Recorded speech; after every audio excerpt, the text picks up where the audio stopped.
I've never really made content with you before. No, I mean, we've done a few things back in the past, but I think I was behind the camera at that point in time. I remember there being like a Mario Kart drinking game where you came through, and that was a lot of fun to witness. Yeah, I think I tried to kiss Michael Jones.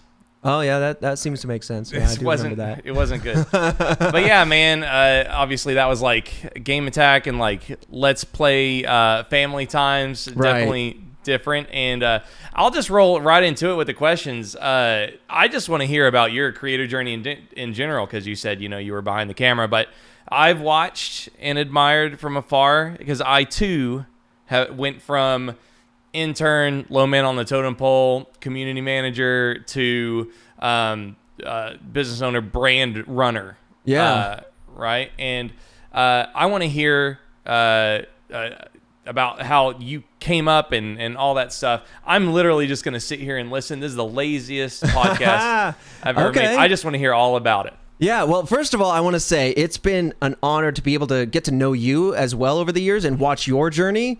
It's been really cool. I kind of want to... You're leaving now, but I kind of want to dig into your story after I go on my monologue here, all right? I got to drag you back in. Hold on, let me... I don't like that. I want to... I'm sure the Hang Time gang want to know your journey. Yeah. As well. But yeah, we can dive into it. So... I've been at Rooster Teeth now for approaching 8 years, and before that, I was in the community making content for 2 or 3 years as well. That's actually where I met Jeremy Dooley. It's where I met Matt Bragg. It's where Ray Narvaez Jr. came from, right? Where Michael Jones came from. So we have a very big history with kind of reaching out to our community, involving them in many different ways, and then hiring them sometimes. And so I came on to... almost infamously now at this point, work as an editor for Game Kids, which was a much needed project, in my opinion, an area that was safe for kids, that was making content specifically for kids in a world where kids were finally getting access to phones and tablets and computers and everything. And that was actually run by Caleb Denacor, who hired me, and I'm very grateful for that. And my journey the ultimate Frisbee guy. Yeah. Oh, he was the sweetest guy ever. He very much was. He left to go do something. Yes. It was more social stuff, but kind of more private, like off away from camera. Yeah. But I remember for every couple of months or like every year or so, be like, why the hell is this ultimate Frisbee? And it's him like selling out and like grabbing a Frisbee and like snatching out of there. But yeah, that guy was so nice. Athletic. Yeah. Sorry, keep going. No, that's totally fine. I want to give him huge props, because honestly, I'm here where I am today specifically because Caleb reached out to me. I mean, like there was many other candidates he could have gone with, and he reached out. I worked with him for about a week, and things were going smoothly, and the rest is history. So I'm very grateful to Caleb, and also of course Jeff, but to Caleb for where this all kind of went. And so, a lot of the nuances aside, I kind of tested my mettle in editing and trying things out. And as Achievement Hunter grew, they needed an editor. And so I offered my hand to kind of hop into that. It was a little bit more of a challenge on the editing side, and did that for a little bit. And then Lindsay was the manager for some time there. And so I worked under her guidance. And then I became the lead editor because she gave me that promotion. And then eventually I evolved then to the SV or supervising producer, right? That kind of like vague business role, but that basically just means you're kind of overseeing where things are headed and making sure that the dots are all connected and stuff like that. Yeah, so whenever you say like in that kind of realm, where you're handling kind of integrations and scheduling and major projects and road mapping content strategy and stuff like that? Yeah, I mean, like, it's really interesting you talk about a lot of those things, because it takes me way back. I kind of forget how much Achievement Hunter has evolved, and I'm very proud to have been part of what helped it evolve on the behind the scenes end, the stuff that nobody really cares to look at or notice really. But that's when like sales deals were come through me, like planning the schedule, what kind of ideas we're going through, coordinating everyone's personal schedules, like all of that was a lump sum. And I realized as things were growing and developing, this team needed more verticality. Not only do people need opportunities themselves to grow and direction to head, but we also needed more focus And so that's when we started branching out and having like, okay, we're going to have a producer focus specifically on the sales side of things. We're going to have a producer focus specifically on games and mods and like facilitating ideas that are out there. And then Sarah... You mean business infrastructure. Yes. Infrastructure and synergy. Yeah. But like, I mean, you say synergy and of course, like anybody that's come where we come from, like we love making fun of the word synergy, but really, that's a great thing to have. Yeah. Like, oh yeah. It's like no bullshit. Like, way to go. You know. It's good steps. I'm really happy that the whole team was like very self-aware and like kind of helped with that whole thing. And then Sarah Weems came along and really helped split what that role was into two. And so now things have slowly evolved since then. But then I'm now focused more on the creative direction and where Achieve Hunter's heading creatively. And then she's been amazing in taking on that supervising producer role and just running with it. All the logistics, how things click and move and turn, keeping the whole thing kind of glued together. Logistically, she's just been tremendous at that. So Sarah Weems has your old job. I remember Sarah was like when we would do Let's Play stuff, like she was scheduling. Yes. And she was in charge of like kind of like a production coordinator. Yeah. Exactly. Yeah. Or like a a producer. But yeah, that's cool. I never realized that like she kind of had your old job. So, I mean, from where I sit, it's like now Achievement Hunter is like yours effectively in a directional role, like, and we'll talk about. I still want to stay on track of like the line of your journey, but like, sure. I mean, that's now, mostly it. Yeah, it's as simple as that. Yeah, I don't know. Do you have any like? So just like in comparison, it's like I got to where I am because I said no to a lot of stuff. Like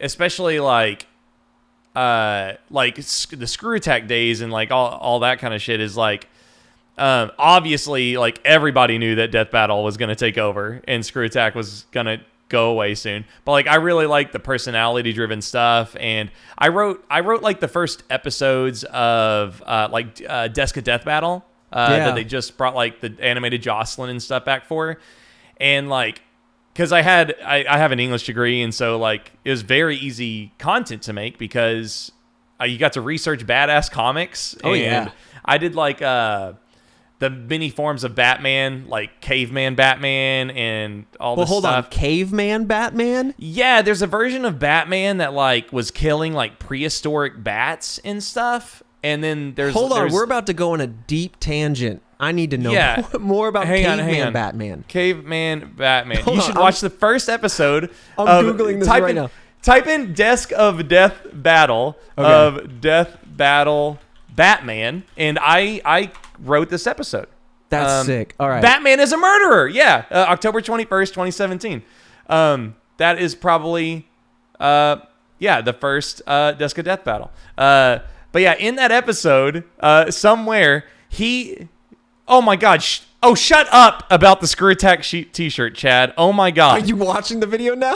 Yeah, I'm watching the video right now. But somewhere in it, yeah, there's like a screenshot of Batman with two pistols. He's got dual. Is that the one that's like sneaking out of a jacket or something?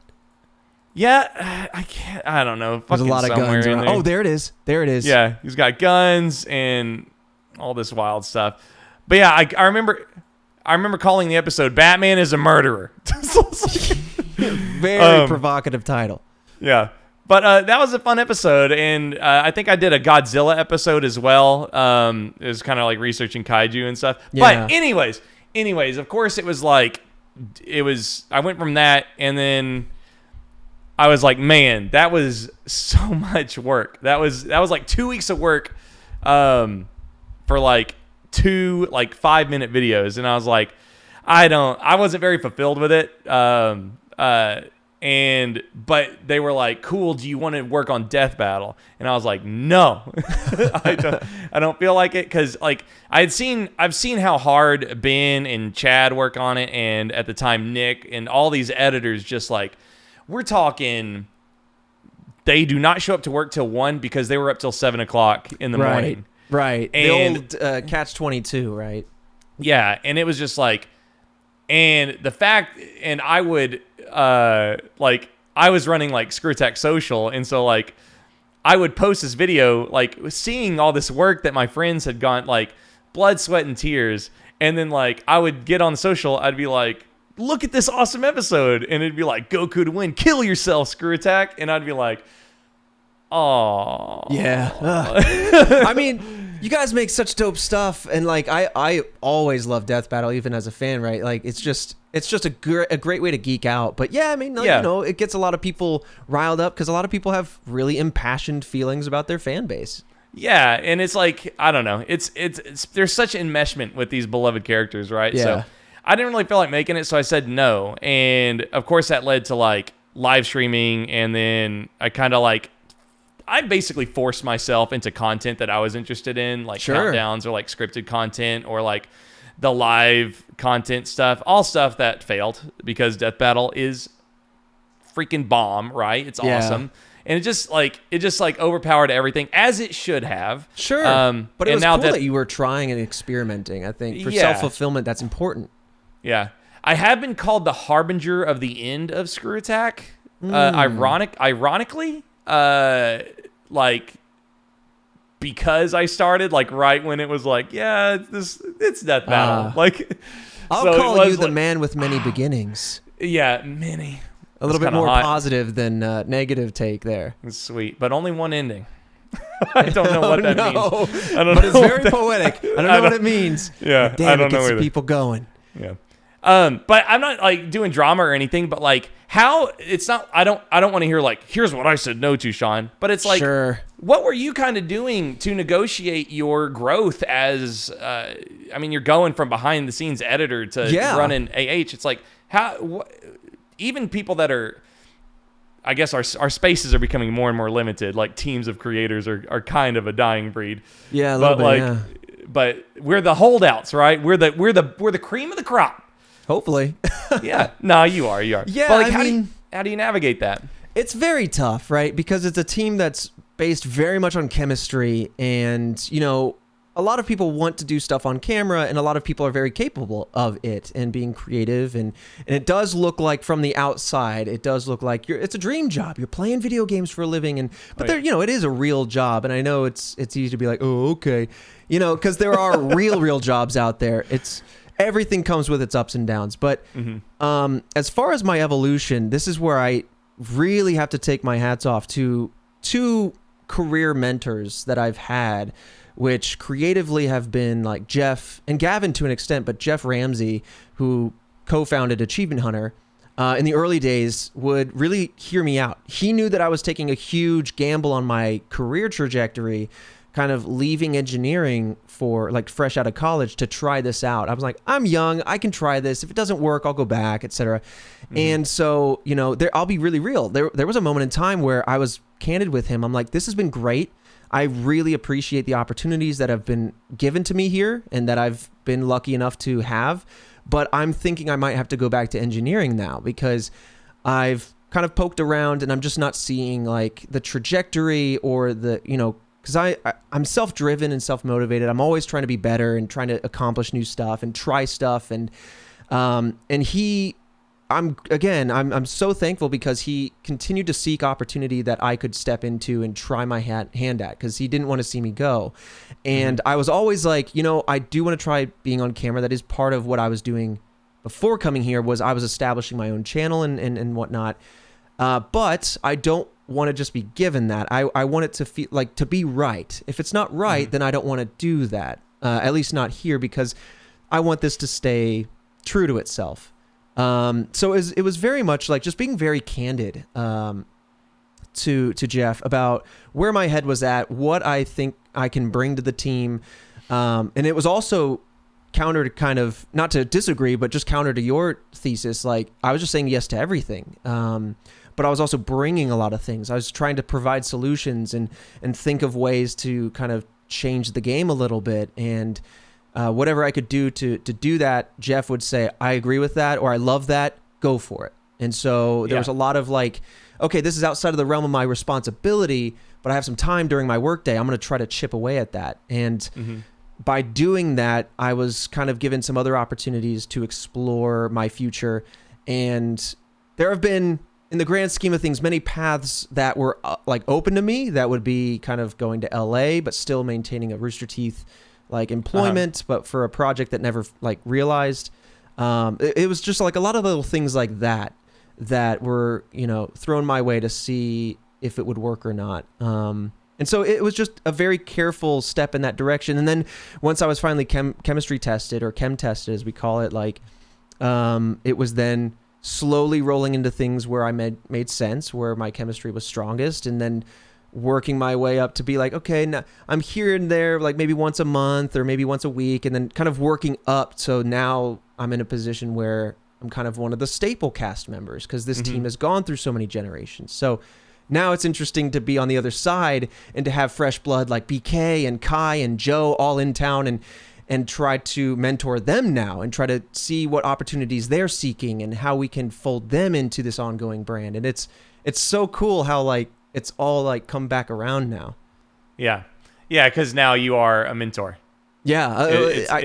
I don't know, to an extent I'd like to be if I can be, but you know, I guess you don't decide. Mentor is something that's given to you, not something that's a self-proclamation. I like to help. If the help is desired. Right. Yeah. Yeah, I think it's like if instead of saying no, anytime I didn't want to do a project, it was, you know, somebody would ask, like Chad or Shaun Hines would be like, okay, what do you want to do? And I would tell them because I knew, right? And then they would be like, you got it. That's the thing. You got to know, right? Where do you want to go? What do you want to do? Yeah. And I think that like, that's the cool thing. I mean, you're talking about like being offered opportunities and stuff. Like those are offered to you because of self-assertion, and they know that you will pursue it because it's your opportunity, right? I remember when I started at Screw Attack, the first thing I did was I was like, who is going to take me to the promised land? Like who? And I looked at Shaun Hines, and you know, Chad is like handling I would say Chad was like all over the business, everywhere. Chad was in everything, just working his dick off. And I remember looking around the room and I was like, where do I want to sit? And Shaun Hines had the sheets, right? Shaun Hines had Excel Shaun Hines had 3 screens. Everybody else had 1 or 2. And a bunch of bed sheets for some reason, just cozy up in that Excel chair. Excel sheets. He had Excel sheets, and I was like, there he is. Yeah. That guy is at least analytically speaking, he's running the fucking business, right? Sure. So I sat right next to him, and I was like, hey, I need you to tell me everything to do. And he was like, all right. And every time we moved offices or swap positions, I was like, I'm sitting next to Shaun. Yeah. Because was he your mentor essentially? Was that the guy? I would say that I learned everything right about being a content creator from Shaun Hines and Chad James. Chad always. I will say I used to get annoyed with Chad because I was jealous of Chad because he's so likable. Yeah. And he works so hard and he puts himself forward so much. I used to be like, oh my God, of course, here's Chad. And like, of course now, when I was 26 or whatever, that's what I thought. Now that I'm 30, I was like, I was a jealous little bitch. And luckily it's like, he's taught me so much from how to collaborate effectively, not just like in content, but like with people around you. How to handle discussion, how to take criticism. Yeah. I learned Chad can take criticism and accept it and filter it and not take it personally, and then apply it and then kind of morph his direction to that criticism better than like anybody I've ever met. But Shaun was... Yeah, Chad is a Swiss Army knife of capabilities. He just gets it. And every time he's in a meeting, he's always bringing that levity. but also just the intellect. He's awesome. He really is. It's like Chad could run a merch store. He could run a YouTube channel. He could run a brand. He could run a corporation. He could operate a warehouse. He could make and edit content. But yeah, I think Chad, and then Shaun from a more like, here's how you negotiate hard situations. Here's how you need to consider yourself, self-reflect. I remember one time I was not happy about I was not happy to work at Screw Attack and stuff, and I was like thinking about quitting and stuff. And I remember he said something that was, I don't remember what it was, but I remember like sitting next to him, and I remember the position of our desks when he basically told me, he was like, you just need to make it better for yourself, right? You know, it was that kind of thing. I don't remember what it was specifically, but like, and Shaun, since Shaun paid the bills, nobody knows this. I'm just going to gush over Shaun. Nobody knows this about Shaun. Shaun ran so much of Screw Attack from a logistic, like, where's the money coming from? How's it being used? Here's your review, guys. Here's how your performance was. Here's what you need to be doing. Here's your attitude checks. Like, that was Shaun. Shaun was doing all of it. And I mean, it's no wonder for anybody that doesn't know that he co-runs RT Animation. Yeah, like, it's no wonder that he's in that role. Yeah, it was just like, and that's why I sat next to him, because I was like, this guy will teach me how. It was never my goal to run a business. Like, I just wanted to be in a creative spot, right? Sure. But like, Shaun taught me how to be a business owner. Chad taught me how to be a good boss and content creator. So Chad and Shaun, we've got like such a similar formula.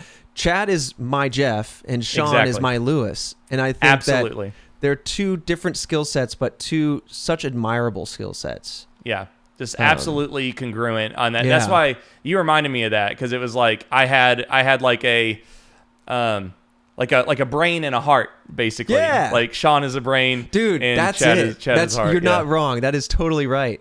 And also, I want to embellish now to merge our kind of psyches here. I don't think it's saying no to everything. I don't think it's saying yes to everything. I think what it is knowing what you want out of yourself and your life and where you want to go, and saying yes to those things. Talking about them helps other people know to look for those things and help you out, much like now we're probably in positions where we need to be listening and looking out for opportunity to help others. It's saying yes when those come through, and then also, knowing what doesn't click with that self-image, and then saying no to that, which sounds like what you were kind of doing with those discussions. Yeah, and I think that I will gush over Chad like nonstop. I would never tell him this to his face, because he's such a piece of shit. He's right there. I see him. But man, just like Chad was so good at like, because it would be really easy for like one of the two stars of Death Battle to take it personally when I was like, I don't want to work on it. Sure. Right? Yeah. Especially because that was the company's future. Like, everyone knew this, that it was like, if you weren't on board with Death Battle, like, it was probably not a good thing. But that's why it was such a good thing that, Craig was like, do you want to do this Game Attack thing? Because Craig knew it too, right? And that's why we'd start a Game Attack together, because it was like kind of see if there was an audience for basically like old Screw Attack. And there was enough to stay sustaining for a couple of years, even though we've grown kind of out of that initial like swath of people. Sure. But man, it's just like, I do think pretty often, like, am I Chad like in how I'm kind of handling the situation and stuff. So yeah. But yeah, mentors are great. Oh yeah. But I would say, go ahead. No, I was just gonna say it's a different situation, and I admire you guys, because you're doing your own thing, but you're also, and it's very difficult. You're in isolation. I take for granted the fact that I have many amazing, intelligent, talented peers, Chad included, kind of shoulder to shoulder with me. And you guys are doing your own thing a little bit further removed from the greater world. And so you're left to your own devices. And that can, I imagine, be quite daunting. You mean being like in Dallas? I mean, so we physically, yeah. But I mean, like, I have kind of, if you will, the safety of a corporate structure. You know what I mean? Yeah. Oh, it's not that you guys are alone. I mean, it's just... Yeah. No, I see what you mean. It is like... It is terrifying. I'll say you should be proud is what I'm saying. Yeah, it is. But like, I'm like so hard on myself that like I'm in constant fear. But I get that feeling. Yeah. Oh yeah. I mean, in the world of corporate ownership and stuff, it's like anything could happen at any time, right? It's like we've dropped sponsors and like we've left business relationships because of climate that we can't handle, right? Sure. But in the realm of things, it's like I remember whenever we went indie, I remember me and Craig were like, we're gonna blow up big, and then they're gonna want to buy us back, like they did like Sugar Pine or like Cow Chop. Yeah. It's like we're gonna go indie and we're gonna blow up, dude. And then we're gonna get bought back by Rooster Teeth. It's a good attitude. I was also thinking about the meme where the guy's like, I want to blow up and then pretend like I don't know nobody or something, whatever that was. Yeah. It was like, I will say it was semi like entitlement speaking. It wasn't all like, yay. It was like, we're going to show them, you know? Yeah. But like a couple of like years after that, I was legit like, I don't care about getting bought or like, because obviously like Screw Attack grew to the point where it sold, right? And it's like, that's your payout. That's what you got out of the business. Mm-hmm. But we got to the point where we are right now where it's like, I just want to make payroll and keep doing this. Like, I don't have any like aspiration. I mean, I want to be rich someday. I want to pay all my guys like a $10 million payout someday. Right. I mean, I think everyone wants to be there. Like, you don't want to just be rich to be rich, but you want to have the security that comes with it, right? Exactly. And then you can continue doing whatever you want. Yeah. It's not like get rich. It's like, I want financial freedom to do whatever I want. Absolutely. But it is like the letting go of aspiring to be owned corporate wise. I'm not trying to like throw dirt on you or anything, but like it gives you the peace of mind that if the business fails someday, like if someday we don't make payroll with tips and subs and all that shit, it's like, it's okay, because the dream was the fact that we were making payroll and hanging out and making cool content, right? That was the dream. We hit it. It's about sustaining the dream for as long as possible, rather than like the pressure of getting bought or selling or hitting a quota or anything. The only real number that I care, even viewership, it's like if we're playing Final Fantasy, like we were playing Final Fantasy VII the other day, and like viewership was real low, and it was like that's okay, you know. Like the only number that matters at the end of the month is like, did we afford our salaries and health insurance and like the mortgage on the building? Sure. And that's like really, really freeing, but still absolutely terrifying. Yeah, I mean, like, if it is only end goal oriented, it becomes an all or nothing thing. And you constantly live under the anxiety of that pressure, which to be bought out, if you want to go to that specific of a goal, like to be bought out as a company is kind of a rare thing. So then suddenly odds are, if you're rolling the dice in this way, of course, you know, if you're tenacious, you can make whatever happen. But if you're rolling the dice, you're bound to set yourself up for a bad time, perhaps. And so it's And worth really keeping things in measure along the way. Yeah, so it's like I shifted the thinking to, like grind for the dream and then get paid out. It's more like, this is the dream. Let's ride it as long as possible. Right. You don't want to live your whole life, macro level for when you're 65 and can finally retire. Then finally you can go to Europe and your ankles hurt and your knees won't bend. But you're right. It's definitely worth smelling the roses, whatever it is you're doing along the way, and really just taking inventory, right? That whole Ferris Bueller thing, right? Life moves pretty fast. If you don't take a look around once in a while, you're going to miss it. Yeah. And I think that's like, even in the realm of content creation, it's like you may say we put like a lot of work or structure into a piece of content that doesn't perform well, or it's like, it's a stream that we think is going to be a banger and like make really good, make really good money. And it we go live and it's just not that good as it was in our heads. It's okay to disregard that failure, right? Right. Learn from it and then take the next step. Yeah. And there's no instead of somebody else that doesn't know anything about the content coming in and being like, hey, what happened? Right.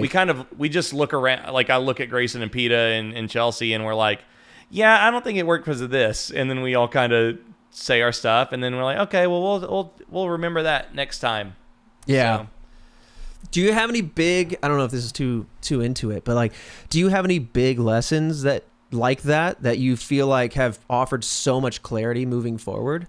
Man, there was this one piece of content where it was a long time ago, but we basically dressed up Craig as Mr. Rogers. Okay. But we had him eating a human heart, and it was it was like a demonic thing, right? So does he come in and he's singing away, being a neighbor, and then he's eating a heart? Yeah, it was but I had structured the content to where interesting stuff happened only if there were donations. Got it. I had basically held the content hostage behind the tips and stuff. Now we do donations are either really, really cheap, or something happens if we hit an amalgamation of support, right? Yeah. If we hit a threshold. And we do still have tips like tomorrow we're doing a Deadpool stream where I think it's a huge tip of $100 or stuff. Makes me run like a minute and a half long obstacle course. Oh, hell yeah. It's priced like that because if I do it 50 times, I'm gonna die. Right. And that makes the content better, but we have the base content is just as funny, and there are really low cost donations that make the content more interesting. But I will say the biggest takeaway I've ever had was that Craig content, because I had structured it in a way that right when we went live, I was like, oh shit, if nobody tips or donates to the channel, Craig's just sitting there in a chair. And which then makes it hard to ask for a tip or whatever. Yeah, and then it's live. And so it's and of course Craig was good at improv or whatever, but he wasn't one-man show for 2 hours.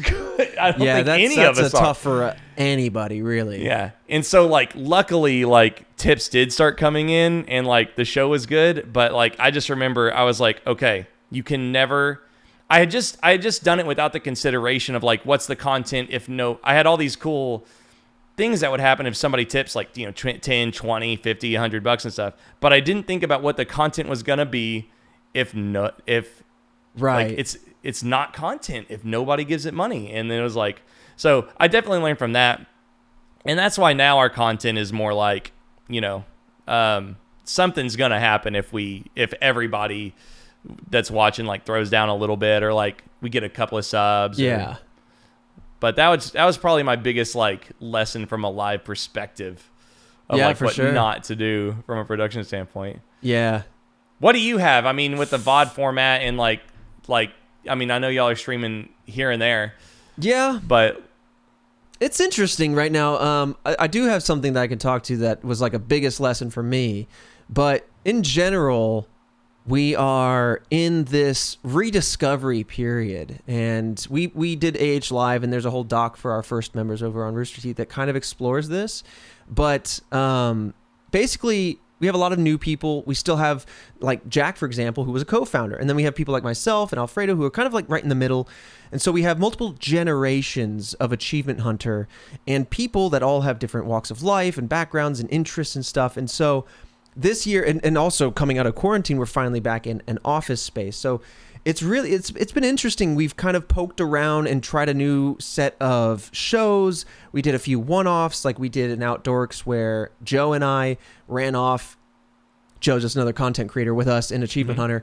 We ran off, took photos of ourselves with Wes as like a photo shoot, like stock photo models, the American dream. And then we printed them out, snuck them into photo frames, returned those photo frames so that way Joe and I could be officially stock photo models for sale. Stuff like that is just like, we just got really goofy. We did like Egg Jeopardy, which started out as a fever dream of just playing Jeopardy with the buzzers being eggs. And I was like, that'll start out nice and fun and messy. And then it got to a point where I had to pull back on how themed it was. There was just so much theme. That was our biggest experiment, just trying something very Eric Andre, very like just on the cusp of cringe humor. And a lot of people really, really kind of resonated with that. But this year's been a lot of like poking and prodding and trying things and getting the new cast members up to speed so they can launch things that like they're stoked about, that they want to spearhead. And so there's been a lot of like cool little mini lessons in discovery there. But the biggest lesson for me, you were super a part of, if you remember Let's Play Family Reunion. Was that the beach house? There was the beach house version, and then there was the like Beverly Hills house version. It's all kind of a blur. Yeah, I don't know if I went to the Beverly Hills one. Okay.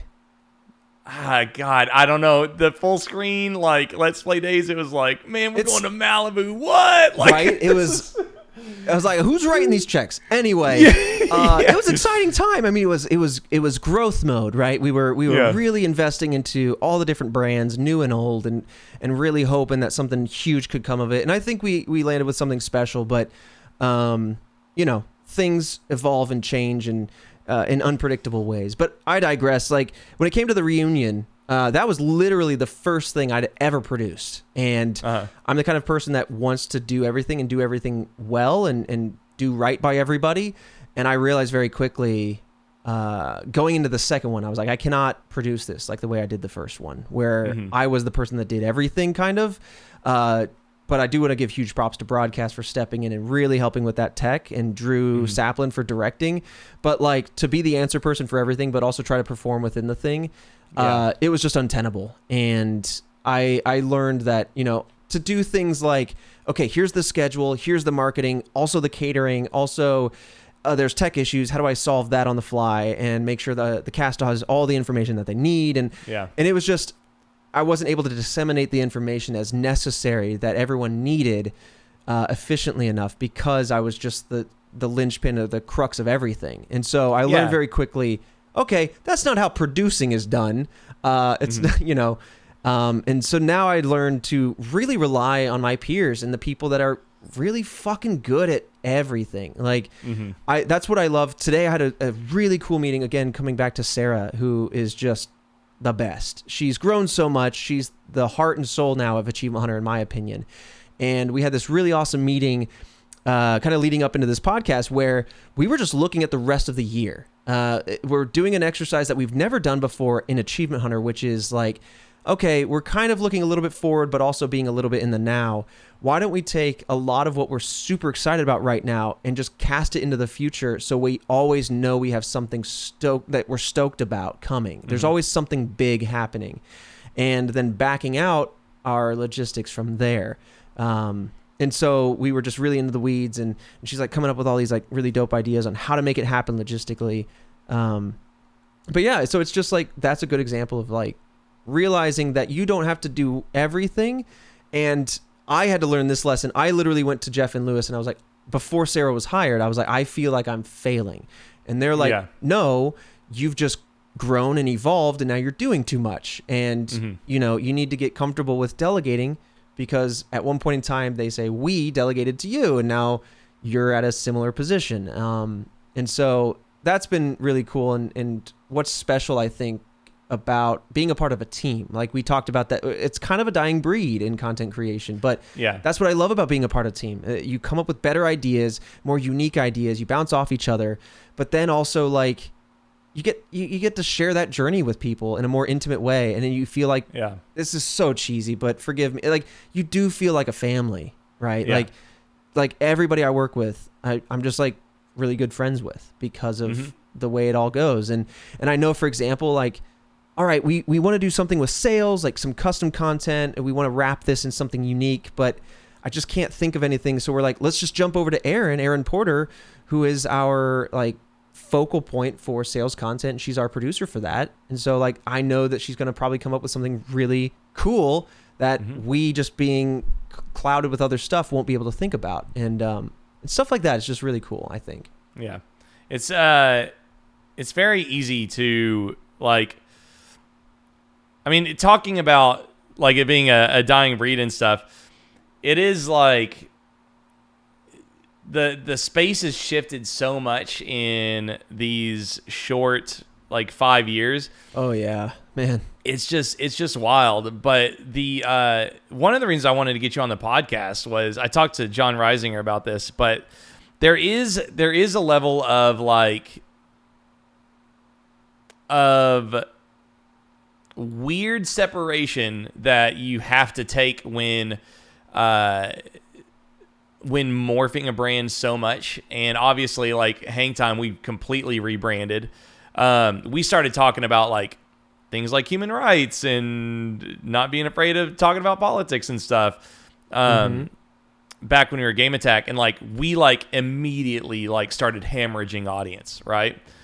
And it was very weird because it probably took me a couple of months to like really deal with. I would say it was traumatic for me the way I handled it, but I was like, to realize it's like, yeah, but this is what I want. Like I want this filtration to happen, and it hurts like really, really bad. And like, you know, we would see really active community members, like say people that I've known for years, be like, why are you doing this LGBTQ stream, charity stream? It's like, wait, what? Like I've talked to you for like since 2012. Right. Like, what do you mean? Why am I?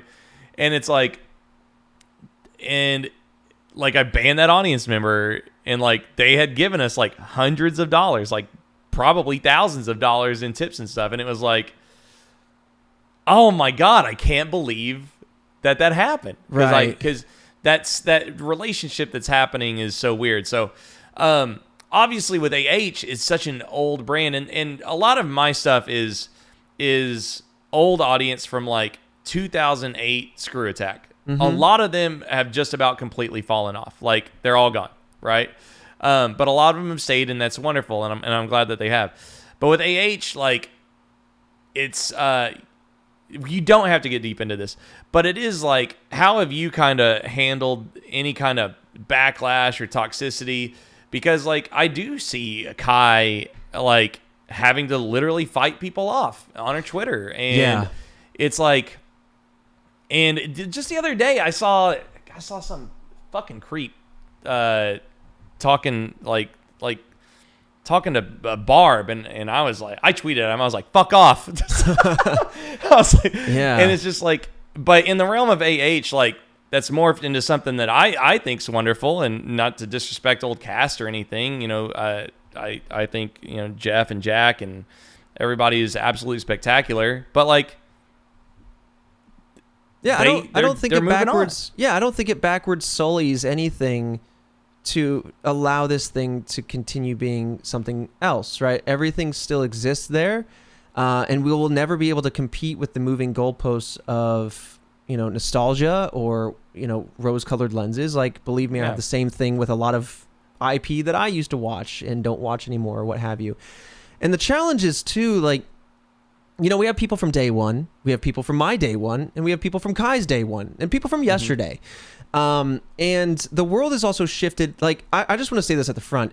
I'm exhausted by the politics and a lot of the different things. I really wish, as a society or as a country at least, we could just fucking do away with left and right and being so vitriolic towards each other, because like it's just like it's not great. It's just tearing everything apart. And like I think we need to be able to get to a place where we can agree to disagree once more, and it's not going to bend us out of shape. And it's like, all right, whatever. Yeah, I disagree with that, but I'm moving on because like, but you're never going to agree with me. You're never going to agree with me anyway. So like, sure. Why are we being like, why are we screaming at each other? Because you're not going to change my mind. I'm not going to change your mind. So, right. So let's just move past it and find all the other commonalities we have as human beings on this earth in this rare opportunity that's called life. But I get it to an extent. Like, I was of the mind when I was a younger creator, like I'm going to leave the real life stuff out of this because this is an opportunity to escape. It's your one-stop shop to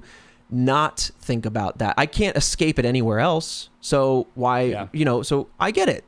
However, I think what really happened is that quarantine especially was such a unique time, not only just because of the coronavirus or the COVID-19 and everything, but politically and everything else. Like, it was tumultuous. We went through our own stuff. The world went through its own stuff. And eventually, as a human, you are affected by the world, by your peers, by fucking a mosquito bite. Like it all affects you. And so eventually, if you want that honest experience, and if you want us to be our true authentic selves, we're going to talk about the things affecting us. And sometimes that shit might be labeled political, or sometimes that shit is just a way of life. Not everything is political. Sometimes it's levied for political means, but sometimes it's just fucking part of life. And and it can suck to feel like you're ostracizing people. It can suck to feel like you're now having arguments with people because they want to project that you're what is causing the downfall or what have you. And it sucks. I wish, the only thing I wish in general is that people were a little bit more accepting and a little bit more open-minded and willing to allow us to change, allow new people to come along and be who they are, but also allow people to make mistakes and to learn along the way. Yeah. Because ultimately the gripe is, why aren't you still like this? It's not even necessarily like, why are you like this now? It's why aren't you what you were then? And but that's they really... also don't get that what we were is actually what we are as far as opinions and views. But it's also been more than 10 years, and people like we've discussed just right now, you and me, our aspirations, our desires, what we want out of ourselves also changes. And so it'd be disingenuous to grab, I don't know, just to make it local, like a Jeff and a Jack, and make them do something that they did 10 years ago. That they don't, they just really don't want to do that. I don't want to do what I was doing 5 years ago, right? That's natural. Yeah, exactly. And it's like, I know it's sad to people that it's like, it's not like that anymore. Yeah, and that's understandable. But the memories are there. Like, you can, it's so hard because it's as simple as watching a video. It's like, cool, go relive it. That's wonderful. Or just be more present of mind, right? Like, one thing that is kind of cheesy but stays with me is the end of Office. The character Andy is like, I wish someone was there to tell me I was in the good old days when I was in the good old days. And it's something I try to think about and try to be proactive about. Like, I'm enjoying right now. I'm enjoying where I want to go. I enjoy the past, but let me just take a breath and realize where I'm at now and enjoy that. I cannot tell you from a live standpoint, obviously, like, we're live 40 hours a week at least. So, like, you guys aren't just going to record a Minecraft video or like or like in your picture frame content or Egg Jeopardy, you're not just going to bust out like your opinions on like social political issues, right? Right. So when we're live, it's like somebody will come in and they'll be like, yo, did you see what happened? There was another shooting in Texas. And it's like, it used to be like, we're not going to talk about that. But it just got to the point to where it's exhausting from a live standpoint to not be like, yep, that fucking sucks, right? Yeah. Well, can I also just say this? Like, Why are you getting political? Is a common thing. However, Yeah. you have to, like, I urge you, if that is your disposition, I'm not here to disrespect you, but I am here to say, like, the world is loudly asking the opposite of what you're asking for. We have a platform. If you have an audience, your audience is asking you, no, almost begging at times, for you to use that platform to speak on these things. And again, we're still human. These are things that matter to us deeply, affect us personally, and we're using the platform we've hopefully built, and hopefully you respect that to talk to these things, like to enact change, to raise awareness. Like, yes, at the end of the day, we're entertainment and we want to provide that levity, but it would be just as disingenuous these days to stay dead quiet on these things and not say anything. I think that would be even more problematic. And I hope that people can understand that. It's very complicated, but you know. And it's hard because people will, like, and what you were saying earlier, it's like the socio-political, there's no more slash there. It's just political. It's like a socio-political issue, or just a social issue is now a political issue. And it's just hard. It's just hard to, for me, it's impossible now. There's no going back, but to try to, like, dissuade yourself from feeling things or showing your genuine opinion when you're live for, I don't know, I think we're live for like 190 hours last week. So it's Dang. like, it's like, or not last week, last month, excuse me. I was going to say 24 hours in a day times 7. Wait a minute. That doesn't make any sense. No, last month, but 8 days a week, baby.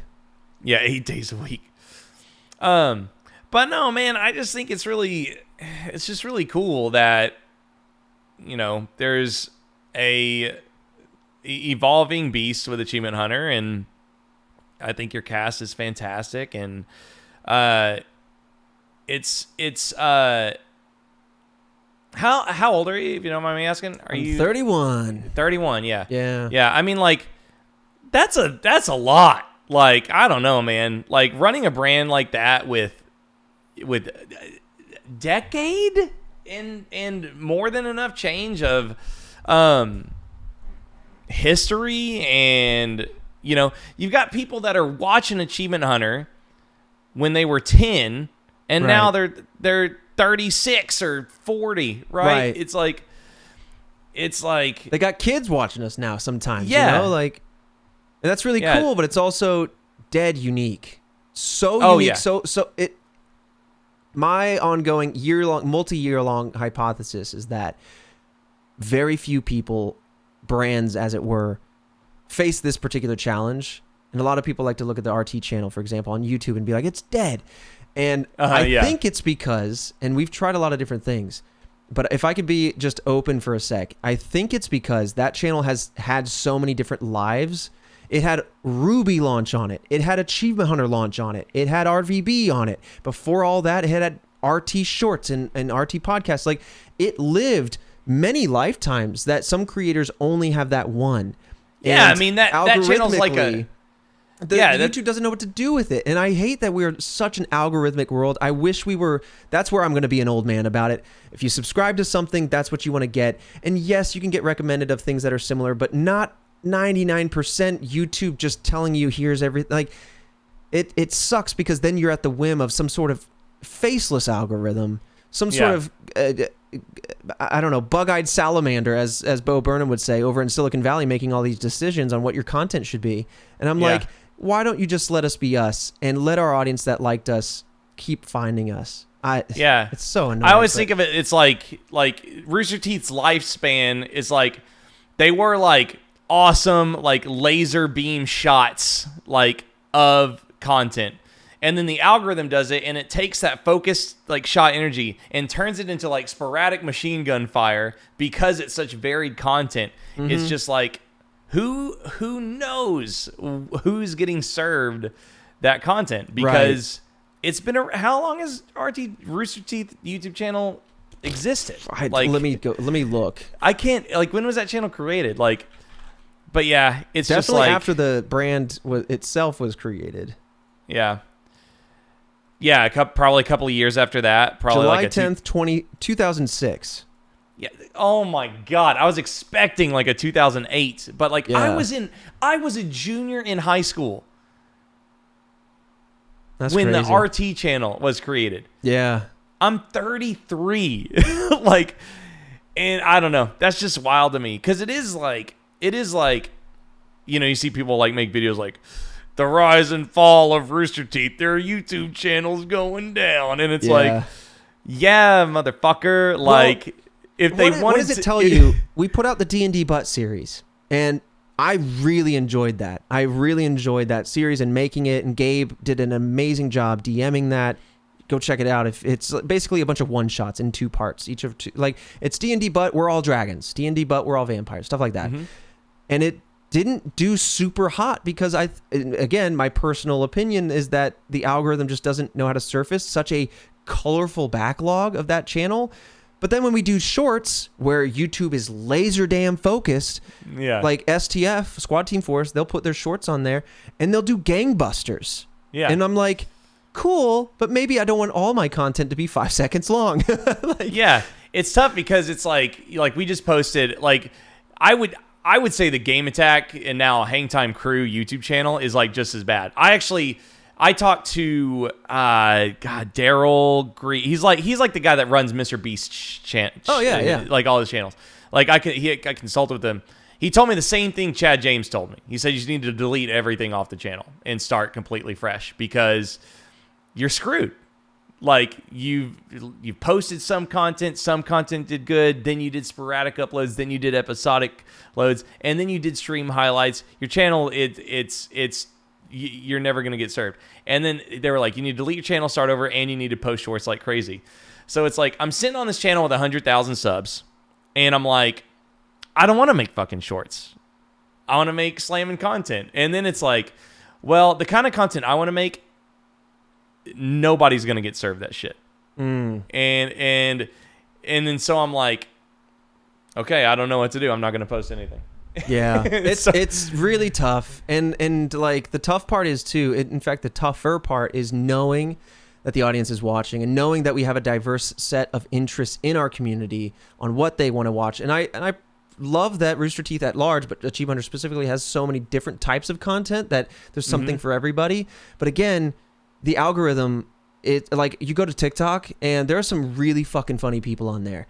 There's one guy I follow, but I'm not going to name drop him because I don't want this to be taken as a critical way, but like the algorithm almost forces you to take the same joke and repeat it with a different shade of gray every single time. It's the same bit over and over and over and over, and then they do numbers and numbers and numbers. And I'm like, it's almost like, and this is a much more cynical thought, but I was thinking the other day, it's almost like channels are now treated like an individual video on a broad swath of channels, and that every now, like, this video, instead of a video going viral and then that video going viral all within one brand or channel, instead now it feels like you're going to go viral and now you're dead, and then you're going to go viral and now you're dead, because it spreads the load out so wide that everyone's making like a couple cents. Meanwhile, the platform itself is making all of it. They don't care if one channel is sustainable or not. It's cherry picking the juiciest fruit, right? And instead of like focusing on like a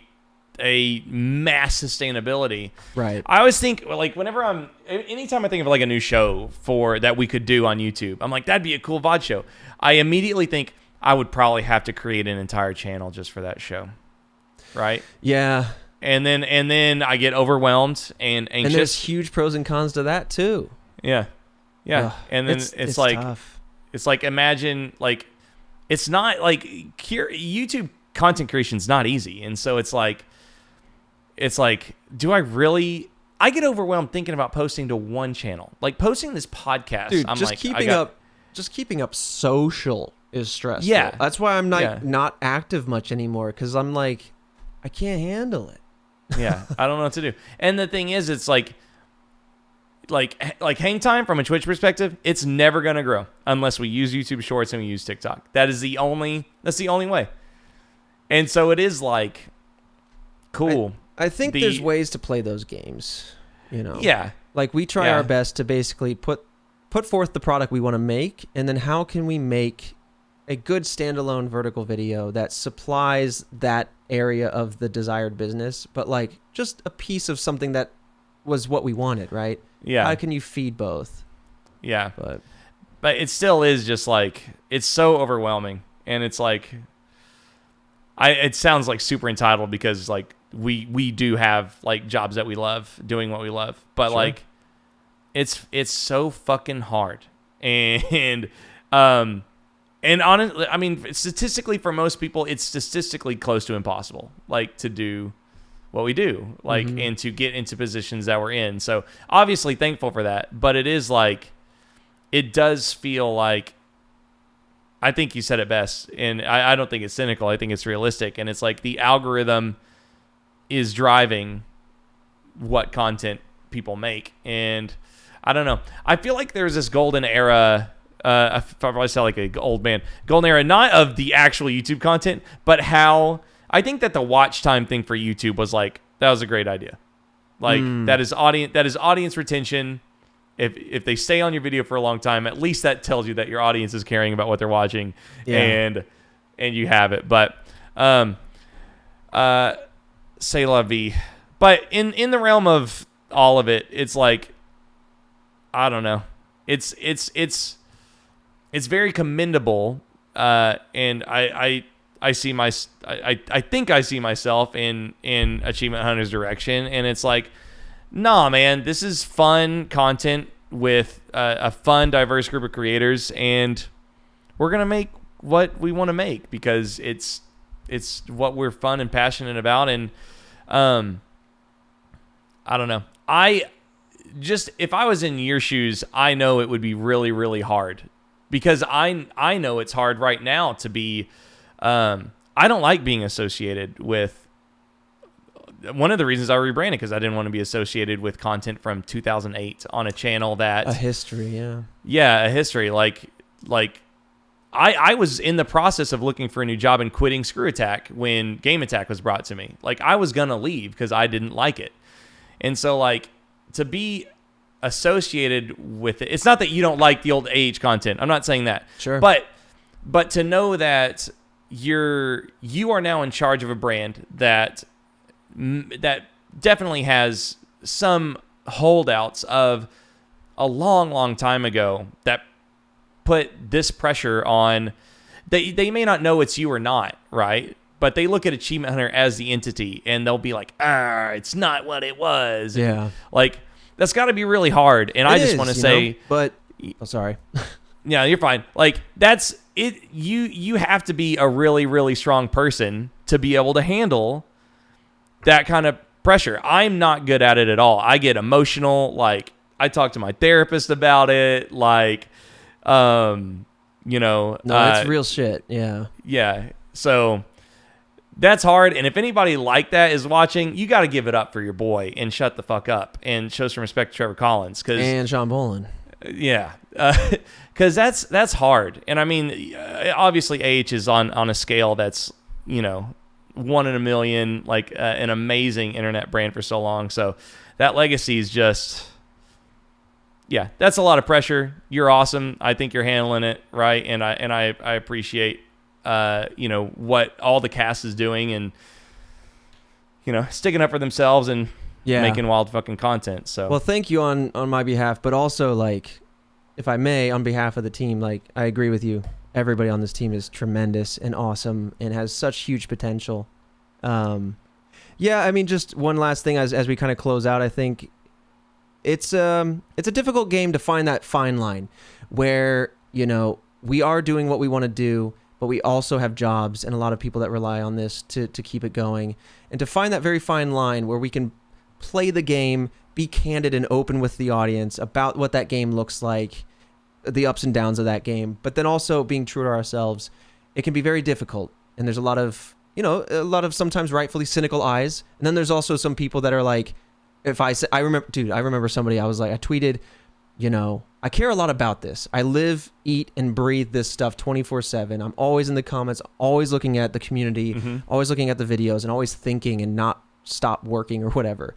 And someone, I don't remember exactly what they said because I didn't commit it to memory, but it was something so dismissive, so rude, that I was just like, oh, come on, man. What? Where they were like, well, maybe you should stop doing that and start actually like doing your job or something like that. Like maybe you should stop reading the comments and do your job. It's like, it's so weird.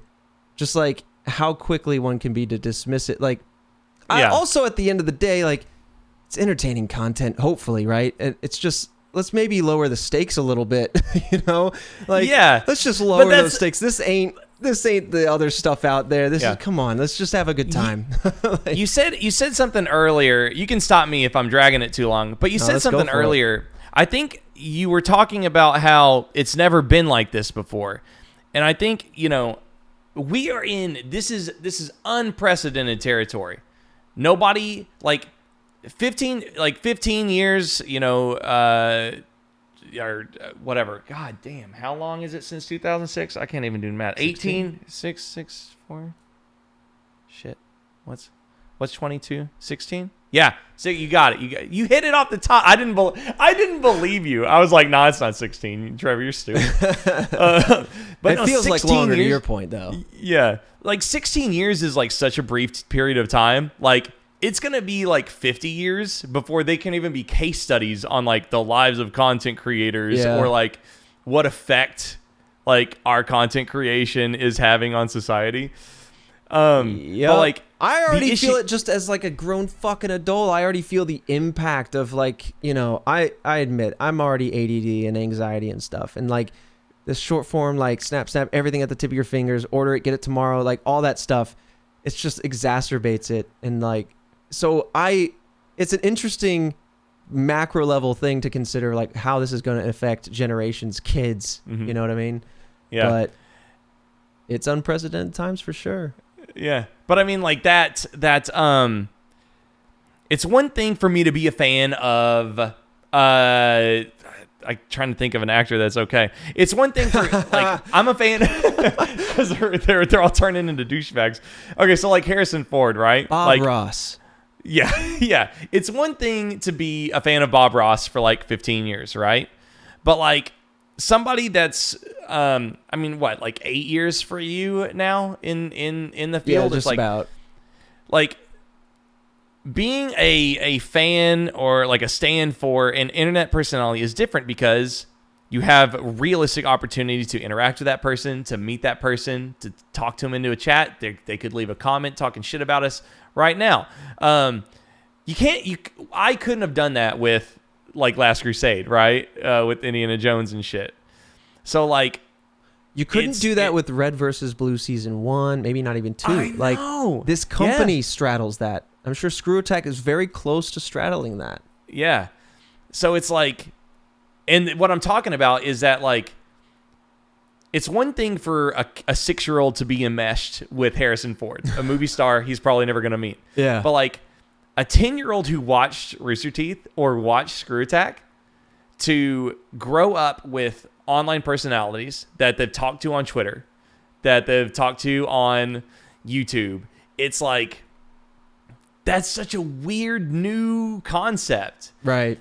And I think that's personally where a lot of like, you know, like a toxicity would come from, kind of like in our kind of respective areas, or anybody that's been around for a long time, you know, in 20 years, there's probably going to be people pissed off at Mr. Beast for like no good reason or whatever, because it's like, I watched you when I was 6 and you turned into this, or like, or it's like, you know, but the sense of ownership and involvement in these brands, because now fans of these online brands are older, is so different, and the dynamic is so strange that I think that's where the intensity really comes from. Yeah. But I don't know, you were just talking about it earlier. And from the content side as well, it's like, what are hate comments and like stuff? What's that going to do to us? Like, how are we going to handle it? Numb you. It's going to numb you into a depression until you get out of it in a healthy way. Yeah, you're right. I mean, like, I think about this often, and I don't want to go too deep down this path because it is more just I don't want to get too morbid.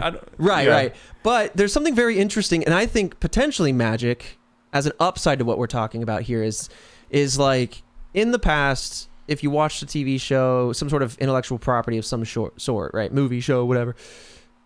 if you were a fan of it, you jump on that train. And sometimes you're on that train as well, and that train over there, and you're kind of just like heading wherever that train's going because you enjoy it. And sometimes you're like, I don't like this anymore. I'll hop on a different train or whatever.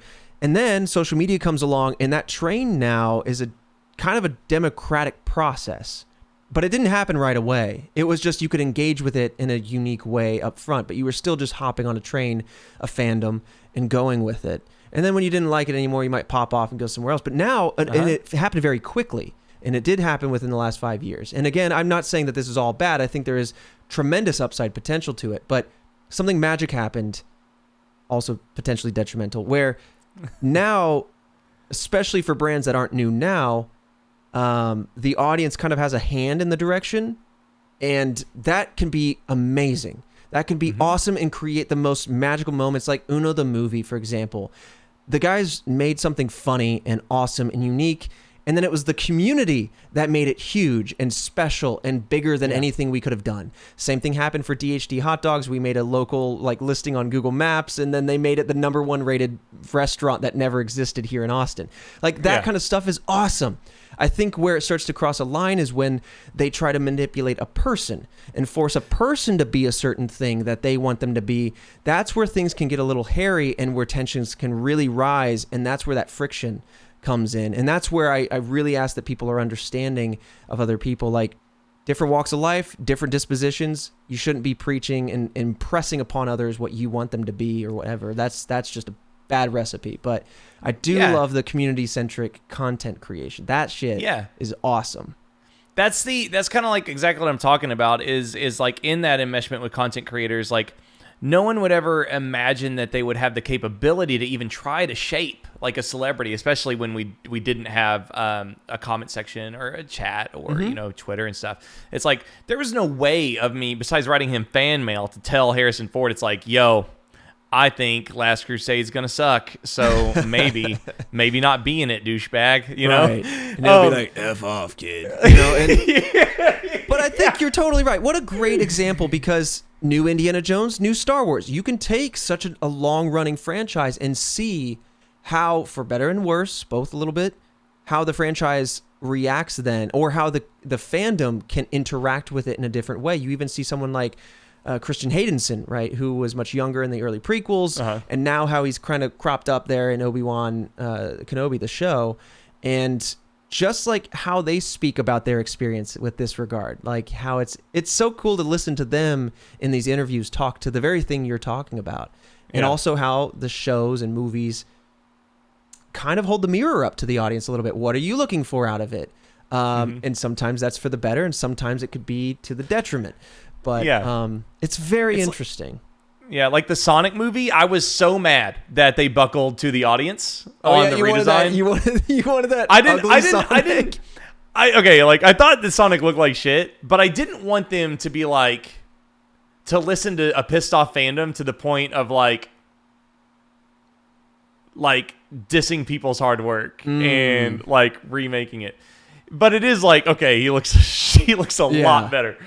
But just conceptually, I hated the fact that, like, oh my God, everybody's screaming on it, and now they're gonna change it. But it is like you run a risk of setting a precedent, and then like, where does this change stop? Like, how far, But I also would love to see creation out of passion a little bit more these days than creation out of outrage and tearing down. Not that Ugly Sonic did not need to be torn asunder.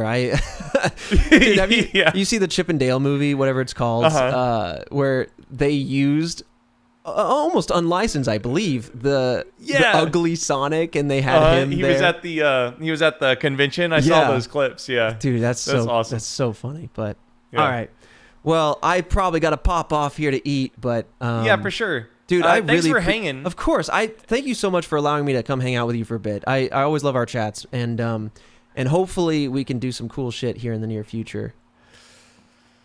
Oh man, it'd be so cool. I got some big ideas, and honestly, I could use some Rooster Teeth money to put it on. So if you wanted to kind of co-produce, I'll make some pitches. I'll talk to some people. I'll shake some hands. Sign some postcards. I don't know. I'll give you the pitch, and then you say you came up with it, and then you secure the funding, and then we make it. Yeah, it'll be awesome. And then the audience, you got to rally behind it. You got to support. You got to show up. You got to give the tips and tricks and all this sort of stuff. No, but seriously. Tips and tricks? Oh, that is so badass. Well, I'm I going to said take tips from what you guys are doing, and then the tricks rolled out because that's old school AH. I know. I would know from H, but I'm going to steal it and make it mine. Just like I'm going to do. You know what? Go for it. Just like what I'm going to do with the Squad Team Force 1 minute dungeon thing, because that shit's fucking crazy. That shit's fire, dude. Everybody go follow Trevor. He's the best. You know him. He's the coolest. I'm around. But he's around. Next time, we'll talk about funner stuff. But I think this was a great conversation. And, I look up to you and I admire you. And Thanks, I think you're really cool. Likewise. So, yeah. Keep doing what you're doing, and we'll work with you soon. All right, man. Take it easy. Bye, everybody.